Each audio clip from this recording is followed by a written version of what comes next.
Welcome back to Exploring Places Unknown. I'm your host, Trey. And today I have Dr. Shanea Clancy. She is the #1 bestselling international author of Transforming Trauma into Triumph. She's a motivational global speaker and a mental health and addiction nursing expert. With over 12 years of experience in coaching, consulting, and international professional speaking, she has inspired audiences to achieve their full potential and overcome obstacles.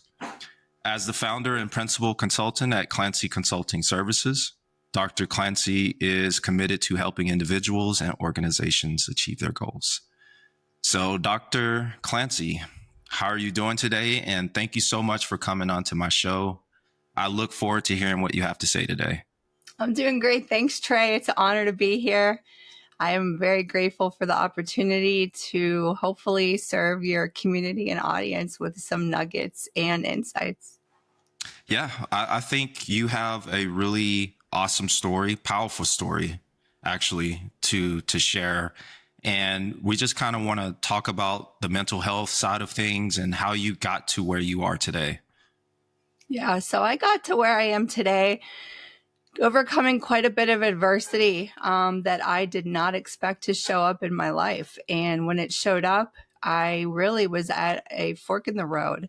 How do I navigate to the next step? And it took me a while to get there. And I suffered, actually, just to cut straight to the chase, a lot of PTSD. And I always say, if it wasn't for my family community support system, the grace of God, and EMDR, which is eye movement rapid desensitization, I don't know that I'd be here talking to you today. Quite frankly, I'm somebody that has beat the odds and statistics of where I've been, and I'm grateful for every day my feet hit the floor. You know, I find it fascinating too. The more you talk, I find that we have a lot in common. I actually do EMDR. I have a therapist and we do EMDR, and it's actually changed a lot of the trauma that I had in my own life, because the way our brains work, it stores trauma. And what I've been taught about EMDR is it moves that trauma into where it's supposed to be. And EMDR has changed my life. How long have you been doing that? Well, so I only did it shortly after I was in the vehicle crash back in 2007. And so I did that for probably about 6 months. And then I had some other traumatic events that happened further on. And so I touched on it a little bit more. It's something that I haven't stuck with consistently, but it definitely is a game changer and a way to restabilize and ground myself using those techniques to this day. I think too, when I first heard about EMDR, I was like, there's no way this is going to work. That was my idea. I don't know if that was yours, but I was like, there's no way this is going to work. And I tried every other method to try to battle my PTSD and stuff like that. And EMDR has literally changed my life. I'm a big advocate for it. Have you also looked into some of the medicinal treatment therapies? Like, I think there's like a ketamine thing now. And have you heard about that kind of stuff? So I have, and actually the trial started at the Veterans Health Administration. I don't think a lot of people realize where that stemmed from. And so they are already using that. It's been out for quite a while. I think even before it kind of hit the civilian side of things.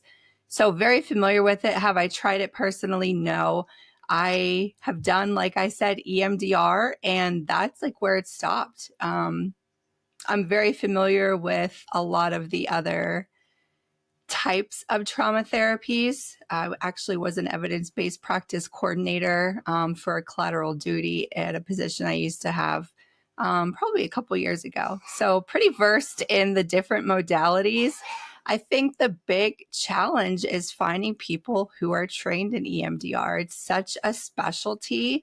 And like you said, a lot of people at first are like, I don't know if it's going to work. And I was one of them because you follow the wand, right? So like in the beginning, there's this wand, there's an instrument, and you're like, what in the world is going on? But it does. It processes things out of your body because that trauma, that PTSD, whatever that negative energy is, will come out one way or the other. we want it to be in a good way. Absolutely. And, you know, the way I view PTSD is how it entrenches in your brain. I really got into the science of it. Now, I'm not well versed in it, but I think the more I learned about how PTSD works, I felt like I was better equipped to actually deal with it. Mm-hmm. And so, do you know much about the amygdala and how the brain stores that information? Have you gone down that road? I do. So I'm a registered nurse. Look at Um, you. yeah, so doctorally prepared registered nurse and have focused a lot in trauma informed care, social determinants of health, addiction, mental health, all of that. So when we look at like neurodivergence and that's where my heart lies. 100% because everybody has experienced trauma, whether we're realizing it or not, because our normal it may not be normal, but I don't really like the word normal. Let's be honest. Nobody's Right. normal and life's not normal. But anyhow, so like there's always these experiences that affect us differently and uniquely. And so when we talk about those very specifics of how it just rewires your brain to almost be in that fight or flight component at all times. And what it is that central nervous system, like hyperstimulation and you can't slow it down. So that's what really causes a lot of the symptoms that come with it. Have you looked into neuroplasticity? Do you know much about Some, that? a little bit. Some? Okay. Yes. From what I've learned about it, it's you're changing behaviors, or is that behavior modification? So that's behavior modification. I guess what I've learned about neuroplasticity is it's dealing with the brain and you're creating new habits and creating new pathways for success, basically. Yeah, like And rewiring your brain. Is that fascinating? I love it. Yeah, it's crazy how powerful our brains are. And our bodies. Like Yeah. it's mind blowing. Yeah. I'm still learning a lot about myself. And I think just actually taking the time to learn about myself, I'm better off instead of just taking people's words or whatever they tell me. I'm doing my own research. Mm-hmm. I'm kind of jumping all over the place, but I do want to dive into your past just a little bit. Would you mind sharing what happened and how you got to where you are a little bit for us? Yeah, so I grew up pretty middle class. I'm the oldest of six, and well, you know, like I said, what I thought was normal, and it really wasn't. There was a lot of dysfunction, and so I'm the like I said, oldest of six, but I'm also a first generation college student. And so when it came time for me to transition to from high school to the collegiate setting, I didn't know what I was doing. I was like, FAFSA, what is that? And my parents were like, figure it out. We're not doing Parent Plus loans, any of that. So that's really when the rubber hit the road as far as figuring out next steps and transitions. And so I decided I wanted to be a nurse and I went to nursing school and loved it. But I actually started at our local community college thinking, okay, this is a little more cost effective and I can get some college experience under my belt to see what that expectation looked like.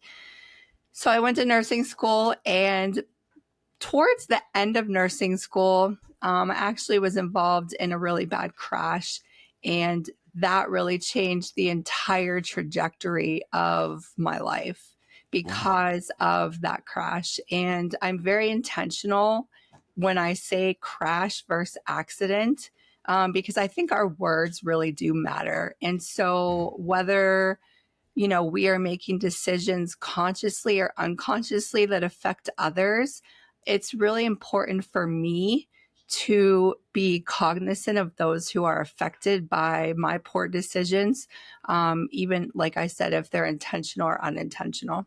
And so when that crash happened, like I said, before that, I actually wanted to be a flight nurse and I had gone to be an EMT. because one of my friends was, and I was like, let me do a ride along. And then, how to fly along on Stat Medevac. And I was like, I'm sold. Let's do this. And started down that path. And like I said, got totally flip-flopped around from what my goal was when that crash happened. And the part that really brought me to where I am today was going through the criminal justice system and just having my eyes opened to actually how much I was afforded an opportunity growing up that I didn't realize I had, because I hadn't had exposure to a lot of the stuff that I did going through the system. The fear of the unknowns, right? The future of just thinking I've just completely ruined my whole life. But who was I to care that I ruined my life, because there was other people that didn't have theirs. And so that really was something that took me a long time to deal with. And that's actually the first time I experienced PTSD, severe anxiety attacks. I was try to drive a car shortly after, and I was floating. I literally, like, if you've ever, or your audience has ever experienced like anything traumatic, and just if a car's involved, even like you're rear-ended, it's like you got to get back on the saddle at some point, but at first it's extremely hard. And so mental health and addiction and trauma-informed care really became my North Star, if you will, of really learning more about it, how to advocate for folks when I was, coming out on the other side and not going back. I remember the day I left, I said, you guys will not see me back here. I will be on the other side fighting for those of you who maybe don't believe in yourself yet, trying to create a better future than how I've just completely destroyed the lives of others. One thing I noticed, or that I'm picking up from you, is that you took accountability. Absolutely. And I think because you did that, you were able to actually learn from what you did and get to where you are. And I think a lot of people don't really want to take accountability because it hurts and it's hard. And It's a so, rough path. I want to kind of dive into the moments of getting through all of that. How was your day-to-day process with having, I don't know if you dealt with guilt, I don't know if you dealt with shame, but how did you process that every day moving forward? That is a phenomenal question, and something that I coach a lot of people on when it comes to mindset and resilience, even as private coaching clients and speaking, because there is a time where, regardless, everybody, I mean, I hate to put that blanket statement on, but everybody experiences guilt, shame for something, right? It can be little to one person, but very big situation to another. And so when that happens, and for me, when that happened, it was extremely debilitating. I hated myself. I would sit in the recliner at home with headphones on, hoodie over my head. And it wasn't until probably a few years ago when I realized the power of a hoodie and when the hood is up, right? It's like, don't talk to me. I don't want to be bothered. You're literally like, it's the signal of cutting yourself off to the world. But at that time, I had no idea, because I was just trying to survive. And so, my spirituality has always been a significant part of my life and my journey since I was a child. My grandmother would take me to church, and I was, raised very much in the church. And so that was pivotal for me. I was much better at forgiving other people than I was myself. I would go back and pick it back up. I think I would make some progress, and then I would go back, 20 steps and be like, no, you still don't deserve this. You can work hard. There's not enough you can do to rewrite your wrongs. And as much as I knew that in my brain, it took a while to connect it to my heart. Wow. And really make that transition of, you know what? If I stay stuck and I don't answer my purpose and calling in life, I might be totally blocking the blessing and purpose of somebody else's life. Yeah. And that was a powerful moment for me to realize, you know, I can forgive myself. The guilt doesn't go away. Like there's still, holidays, moments, like it's still there, but it's an acceptance that I've accepted my past in which it has brought me to where I am today to be able to impact and elevate others through my coaching and just, keeping my head low and doing the next best thing.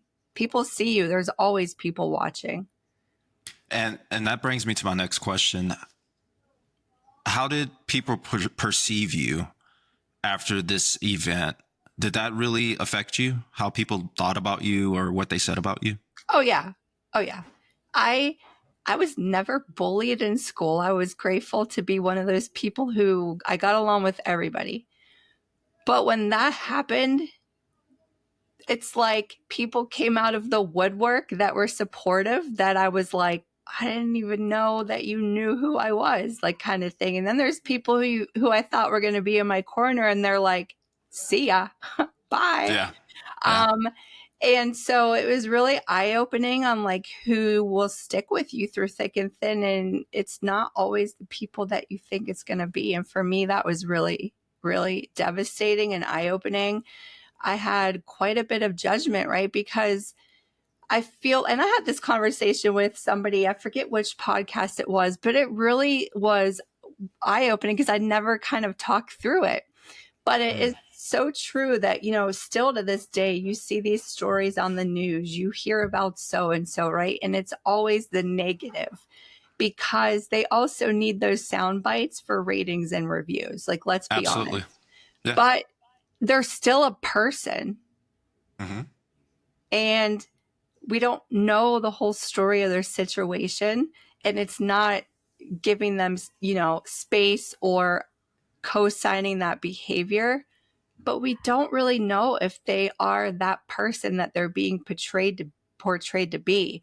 And I was portrayed to be like the worst person on the face of the earth.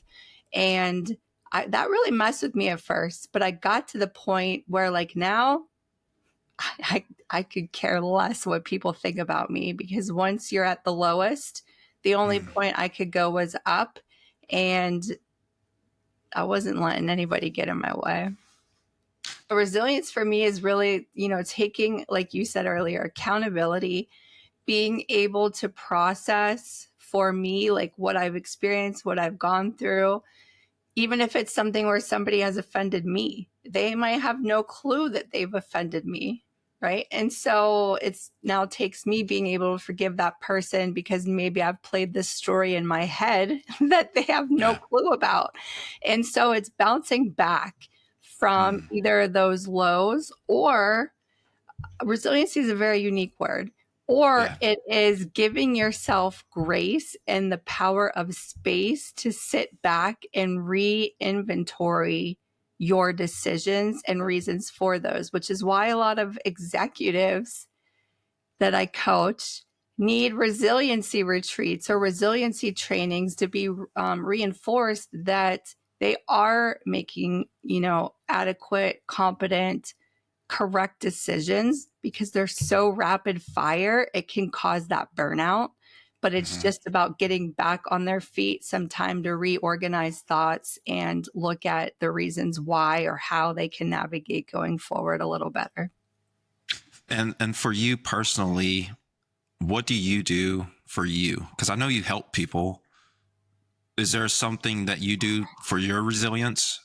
I do. I started mountain climbing in about 2014. And that for me is very metaphoric when it comes to challenge. And when at first I didn't really realize the connection, but it was like I was having to conquer these 90-degree angles, ice climbing, mountaineering, doing, 14ers out in the Colorados and Mount Washington in New Hampshire, which is actually one of the most deadly mountains in the United States. And in doing that, I realized it was about the mental fortitude, which is the same in overcoming adversity, trauma, perceptions, anything. It's the mental aspect and that mindset mastery. So that would be one thing, cycling. And I'm all about the spa. I like the massages and like the just total decompress time for sure. Yeah, nice. I've gotten into Ironman. I don't know if you ever heard of that, but I do the Oh, is that like those hardcore running? Like, swimming and biking. Yeah, that's yes. what I do. Wow. Yeah, I do some hiking. I use all trails. I'm sure you're familiar with it. All No. trails? No. Well, it's just a hiking app. Okay. But I love being outdoors, and I find that working out is a replica almost of our personal lives. And I think that's why I enjoy it so much, because I get to face those hard moments of quitting. And when I overcome it, it shows me in my real life I can fight through whatever's going on. Absolutely. Even though I'm doing the Ironman and it's a little extreme, I don't know, it's my happy place. I love that for you. But I do enjoy the spa as well. Yes. So have you thought about doing Everest or anything like that? Or Oh dear. I don't know. I thought the Swiss Alps looks pretty cool. I would definitely have to do some reconditioning for those. It's a whole different terrain than it is here in the States. So, yeah, we'll see where the adventure takes us. so you've done Pikes Peak Mm-hmm. from the bottom to the top. Yes. How long did that take? Oh man, it kind of all blurs together.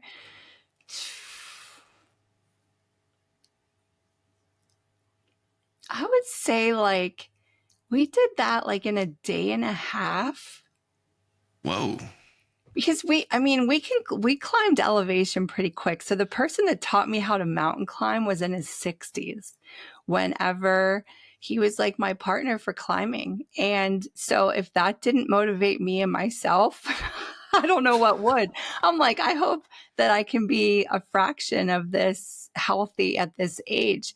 And smoked me, smoked Wow. me with speed. So yeah, very structured regiment, engineer. So calculated all the things and I prepared. I trained very hard before really stepping foot into any of these big ascents. I've seen people, you've heard of the Manitou Incline? Yes. So I did that last year. Literally, for some reason, it's always the older people that are just awesome at this kind of stuff. There's one guy literally hiking up there with a cigarette in his mouth, not even sweating. I'm like, what is going on? There's just some people, they're just in really good shape. Yes. They didn't But stop moving. That's why. it's wild. Smoking a cigarette. I was like, That what in is the world's going wild. on? Wow. Amazing. Yeah. Have Do you ever you done have Angel's Landing? Angel's Landing? Where's that? Yeah, it's in Mount Zion. I haven't been there yet. That's on my list. Oh, you need to get there for sure. It is worth it. It is so epic. You're literally on like a sliver at points like this, and it's really high up. There's switchbacks that will crush you if you're not prepared because the elevation is so much so fast, and you think a switchback would not make every muscle hurt, even if you're in shape. That's the part that will kick your can if you're not ready. Are you able to clip in or anything, or is it just Nope. you're holding on? Whoa. There's no clip in. It's just a straight hike. It's not technically like rock climbing or ice climbing, anything like that. It's all just hiking. But it is very intense hiking. You're holding onto a chain at one point. Whoa. Well, you've heard of Half Dome, No. Yosemite? You never heard of Yosemite National Park? Well, Yosemite I have, but not Yeah, Half yeah. Dome. So Half Dome's like a 16-hour trek, so to speak. That's on my list to do. I was going to go a couple years ago, but they had like a little wildfire or something like that. Yeah. But that's on my list to go. Don't Half you have to Dome get a is, pass to go there in advance, yeah, right? Yeah, yeah. it's like a whole lottery system you got to sign up at the right time. Yeah. But that's on my list to do. Um, so I know you mentioned something about your spiritual side. Do you want to talk about that a little bit and where you Sure. found that? Absolutely. So like I said, I was always raised going to church. I was actually, my grandma used to take me to, I think it was a Presbyterian church. Since I was like born pretty much, my mom had me when she was 19. I don't know my biological father. He was in the Navy. And so I think I've met him twice when I was real young. So my grandma would always take me to church. And then whenever my dad, who technically is my stepdad, but raised me since I was 4, I call him dad, came into the picture, we started going to a local church, which is non-denominational. And Mm-hmm. so my dad had his own life ups and downs and struggles and actually went through like 32 foster homes. And Wow. so depending on where he was in his mental health journey, which I was very shielded from, we were either super involved in church or, like I would always say, off the bus, right? We're on the bus, we're off the bus. So there was a little disjointedness going on there, but it was still a piece of me that I held on to. And so, being non-denominational, just really learning, that our sins can be forgiven and that God is always there for us, for me, if I'm willing to step out and reach up. It's usually me that is, turning away or stuck in a rut that won't reach out. But I'm really big into just learning about different aspects of people's spiritual journeys. Back to mountain climbing. So, like I said, there was 3 of us. One was Mormon. One was, I was non-denominational, and the other was Jewish. Wow. We were the 3 main stooges, I called us. And so, like, talk about interesting dynamics and conversations, just open-mindedness, really, meeting people where they're at. I love spirituality and following God because that gives me hope. Mm-hmm. I mean, at the end of the day, like there's nothing else for me to hope in other than God. And I love that we have that for us. Really. Mm-hmm. When you consult, do you implement Christianity at all, or how do you approach that? So I have, and it really is just client specific. I am very open about my belief system. I mean, I'm a Christian author, so it's, pretty much out there. But, there's people from different walks of life that, I have coached and consulted. And depending on what the need is, absolutely will. But, if I'm working with a Fortune 500 company, which I have, training like their, drivers and safety team, quality teams, maybe not so much. So it just depends on the setting and what the ask is, usually tailoring services to what the client is in need of. How did you get into that space where you're doing that for Fortune 500 companies? How did you get to that place? Well, let me say that oftentimes people say it's all on who you know. And that's a lie. It's all on who knows you. Okay. That's my thought. And that has been proven time and time again, where it's always like word of mouth or a referral because of connections and community, which I think is extremely important because people want to know you, what you stand for, the level of expertise and professionalism that you'll bring. And so that's how I got into that, was referral based, just like I did when I was invited to be on Fox Live, like I had shared with you a little bit ago. That was a recommendation. Wow. I bet that was a whole experience. Were you nervous? I wasn't nervous. It was actually the Associated Press that reached out to me first, and they were so funny in the sense that because they were like, "Well, we're actually 40 minutes away from you. We'll just come to your house." And I was like, "Oh, where can we meet?" Because I have 3 kids and a dog, and all I was picturing was us in the front yard and my kids, like my baby's 3 now, but the 2-year-old running out in a diaper and my dog barking. So I was like, we need to meet somewhere. We're not coming to the house. I'd be that next person on the news that's like, ain't got time for that. Can't remember what that meme was that went around for a while, Yeah, but yeah. I'm sure a meme would be made. Like it would have been a train wreck. So that's actually how that started. Didn't you also mention you were on billboards? What is it? Didn't you mention you were on billboards as I well? was, yes, I was on invited to be on 4 New York Times Square billboards for my books and consulting, and that was out of this world amazing. I grew up on a farm. If you would have Yeah. asked me if I would have ever been on a billboard, no way. Or a #1 international best-selling author. But I think it comes down to, like I said, me just answering my call and my purpose and being willing to say yes to that, even though it was a little scary and uncomfortable along the way. The doors just have opened up. And with your book, since it's doing so well, why should people buy your book? Why should they read it? So I have written 7 books in 10 months. But if we're talking about the transforming trauma, because that book will help unpack guilt, hurt, shame, teach you about forgiveness, and really just help you live your divine purpose, potential, and maximize on what your gifts are and your talents, knowing that your past does not have to define you. You still have the pen in your hand to get up each day and make a better choice, make a better impact, and leave a better legacy.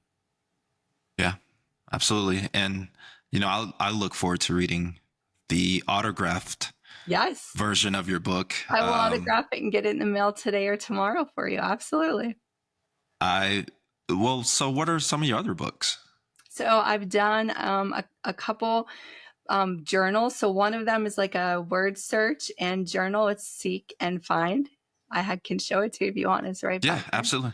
Absolutely. So this one was so fun to do. This is the Seek and You Shall Find. So it's a word search and devotional. There's nothing out there like this.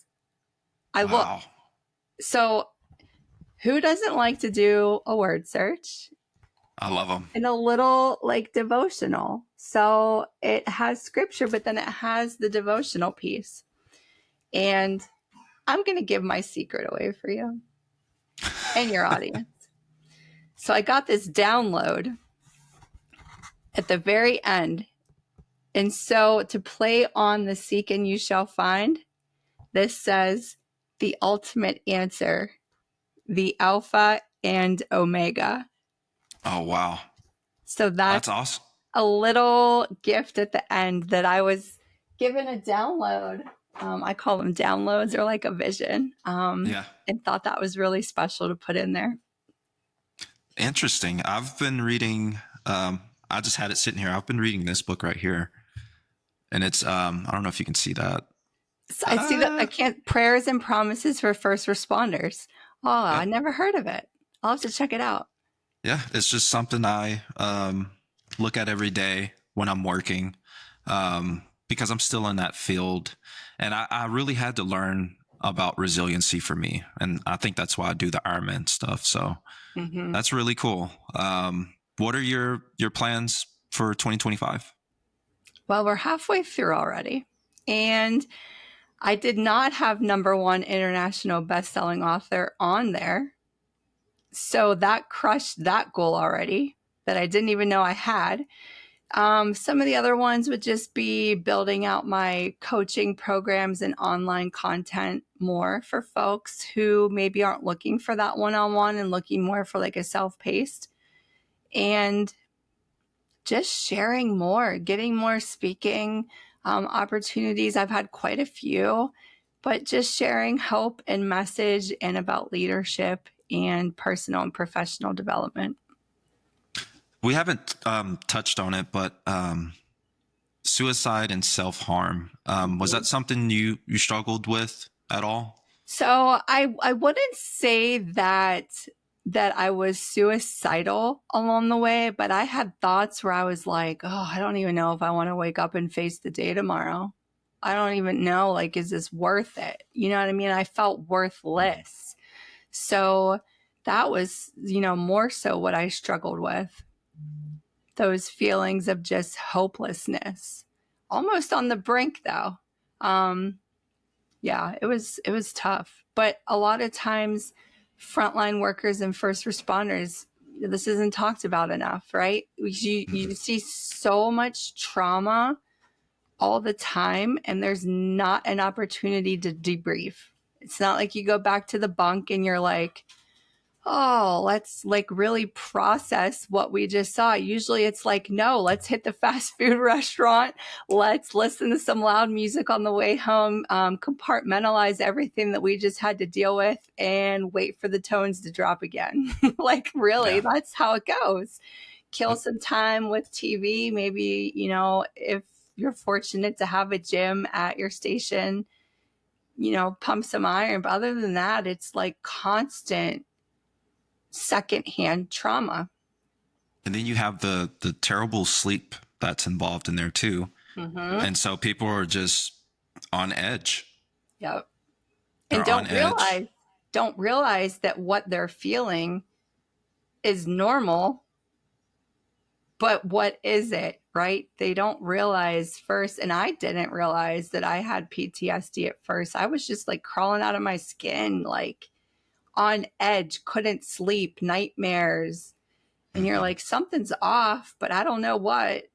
And so identifying that, especially, police officers, first responders, nurses, there's a lot of lateral violence, which is why I went into forensic nursing, because people just need educated that this is sidebar, but even withholding information about a patient when you're handing off reports or, in the field, you said you're a travel medic. Holding any information back is technically a lateral sense of violence because it could really cause harm or detriment to that person that you're caring for. And people don't view it that way. They view it as, I just really don't like this person, so I'm going to give them the short end of the stick, looking at it from, the lateral, but they don't realize the consequences that it could have.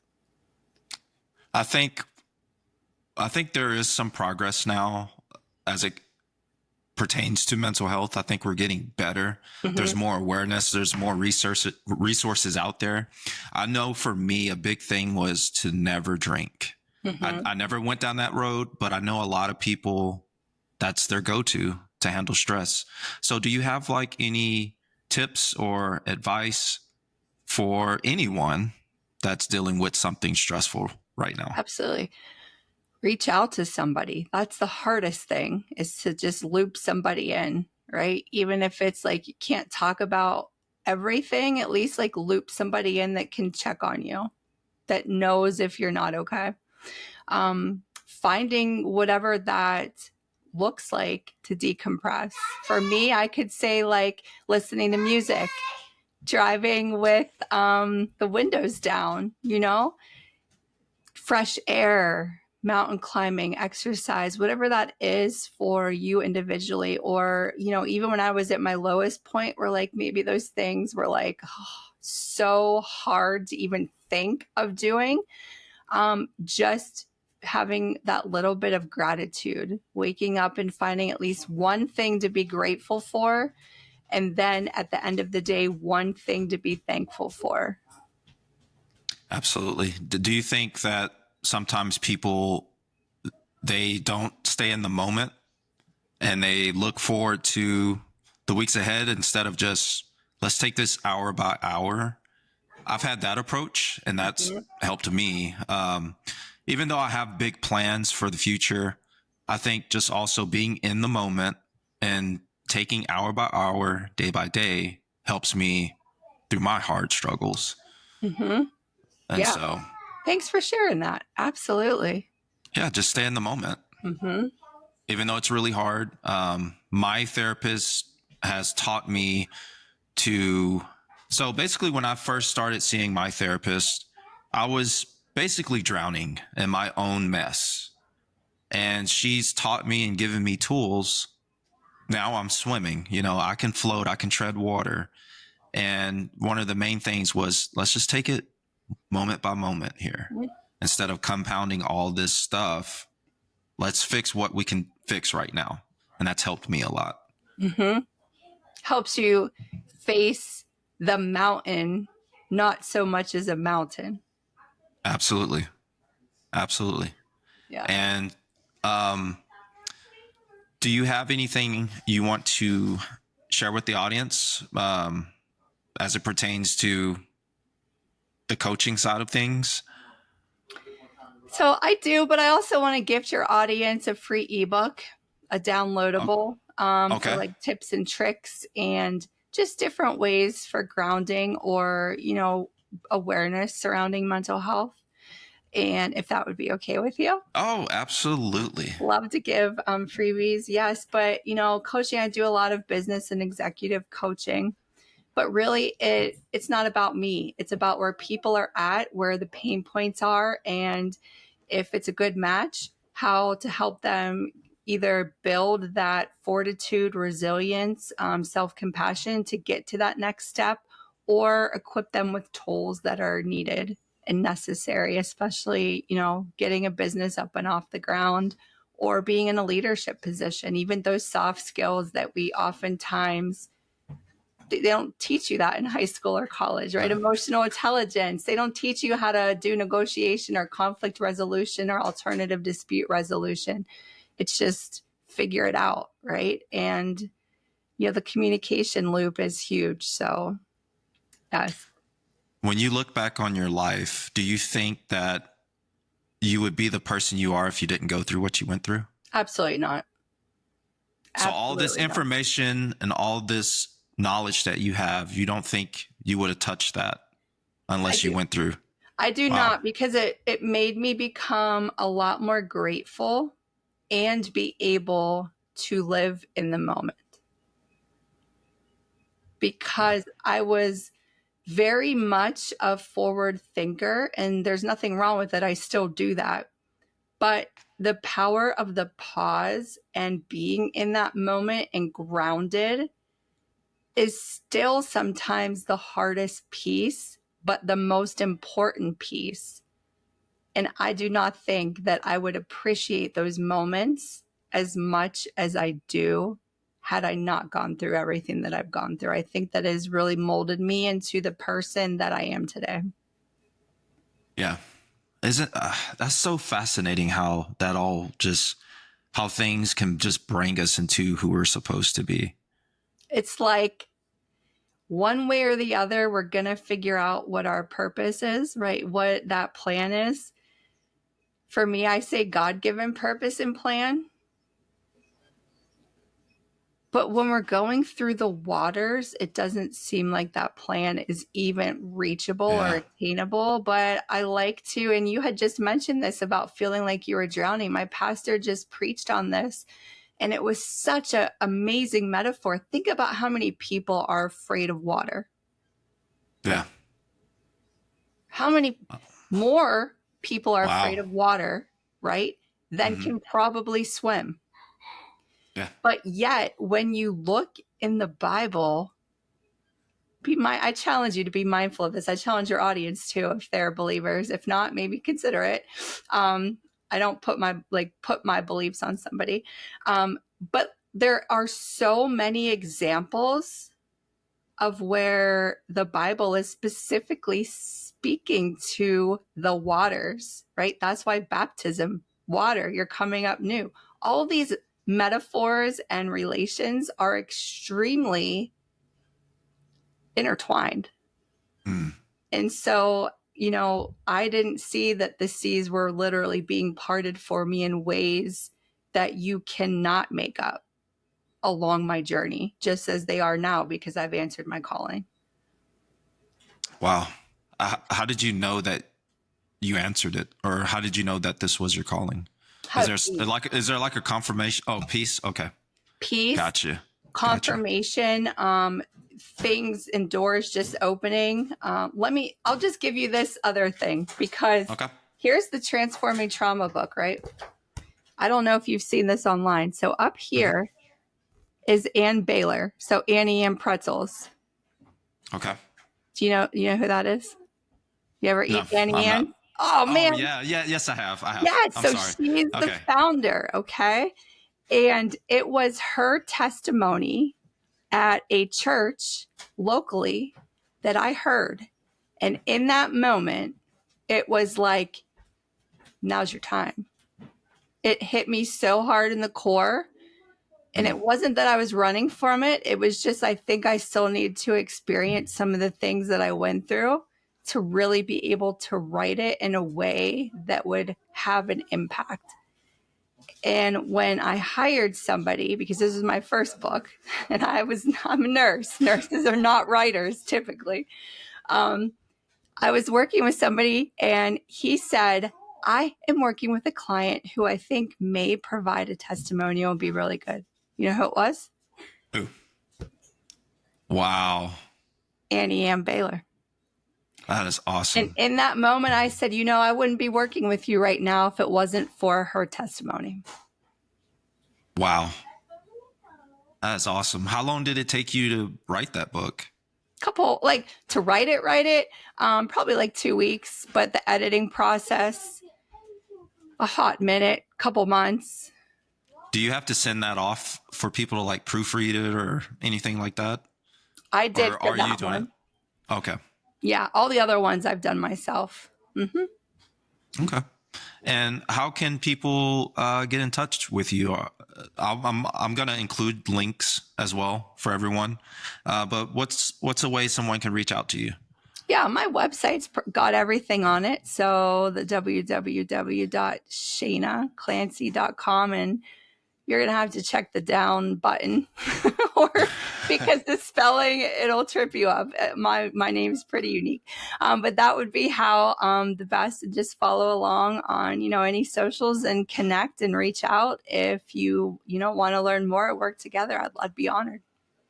Yeah, absolutely. And Dr. Clancy, I love saying that, by the way. Thank you again for coming on to the show. I feel like this is going to help somebody. And I think that was one of the reasons why I started a podcast. Everyone has something to share and we can learn from each other. So I appreciate you coming on today. Thanks for having me. If it helps one person, then, so be it. But I just really hope that other people see themselves as valued, worthy, forgivable, and lovable. Absolutely. Thank you again. And, are you in the process of making another book or writing another book? I have a leadership series coming out. Mindset and leadership. Yes. I'm excited too to look at your online stuff, the self-paced stuff. I think that'll be really good. Thank you. So yeah, I'll look into that. But again, thank you for coming on. And I hope that you have a wonderful rest of the year and that your day is great. You too. I appreciate it. Thanks for having me. Keep making a difference. Thank you so much. Bye-bye. Bye.